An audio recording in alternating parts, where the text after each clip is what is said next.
Hello friends, PND creator চ্যানেলে আপনাদের সবাইকে স্বাগত। আজকে আমি ফলি মাছের সজনে ডাঁটা বড়ি আলু আর সজনে ডাঁটা দিয়ে ঝোল করছি। একদম খুবই গরমকালে খুবই সুস্বাদু হবে খেতে।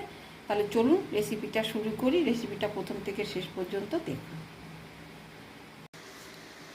এই যে ফলি মাছের ঝোল করতে এই ফলি মাছগুলো আমি নুন হলুদ মাখিয়ে রেখে দিয়েছি। আর নিয়েছি সজনে ডাঁটা, আলু, টমেটো, জিরে গুঁড়ো, লঙ্কার গুঁড়ো, হলুদ গুঁড়ো, আর লাগবে একটু কালো জিরে ফোড়নের জন্য। এবার আমি কড়াইতে তেল দিয়ে মাছগুলো ভেজে নেব। যে কড়াইতে আমি সাদা তেল দিয়ে দিয়েছি, তেলটা গরম হয়ে গেছে। এবার আমি মাছগুলো ভেজে নেব।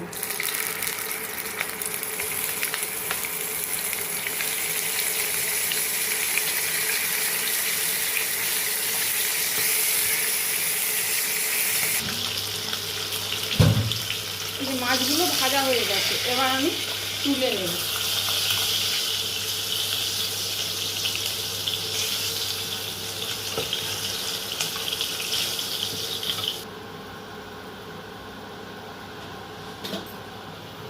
এইখানে আমার বড় চামচের 2 চামচ মতো তেল আছে। এটা সাদা তেলও করতে পারেন, সরষের তেলও করতে পারেন, যে কোনো তেলেই করা যাবে। এবার আমি দেব একটু কালো জিরে ফোড়ন,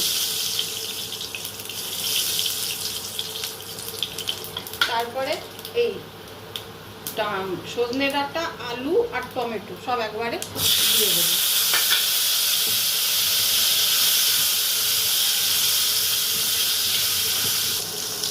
এইবার আমি এর মধ্যে পরিমাণ মতো লবণ দিয়ে দিলাম।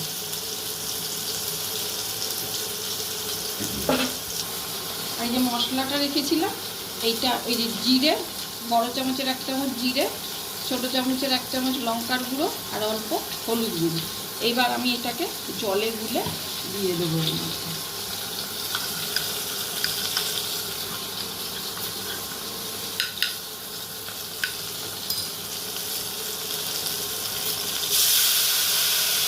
গরমকালে এইভাবে একবার বানিয়ে খেয়ে দেখবেন বন্ধুরা, ভীষণ ভালো লাগবে।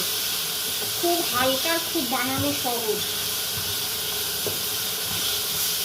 এই যে কষানো হয়ে গেছে, এবার আমি এর মধ্যে জল দিয়ে দেবো পরিমাণ মতো, যতটা ঝোল দরকার ততটা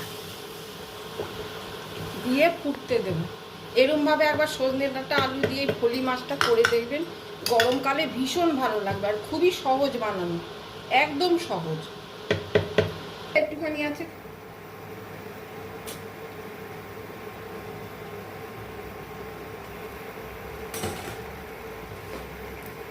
এই যে ঝোলটা এবার হয়ে গেছে, আলুগুলো সিদ্ধ হয়ে গেছে। এবার আমি মাছগুলোকে দিয়ে দেব।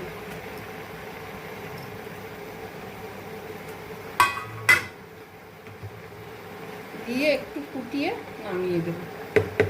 এবারে দেব ধনে পাতা। আপনারা এটা দিতেও পারেন, নাও দিতে পারেন, এটা অপশনাল।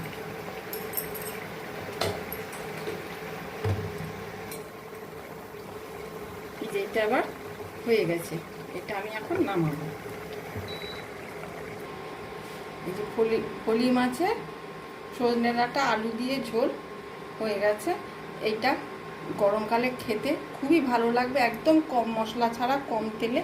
একবার বানিয়ে দেখুন, ভালো লাগলে লাইক, শেয়ার, কমেন্ট করে জানাবেন। আর আমার চ্যানেলটা একটু সাবস্ক্রাইব করুন।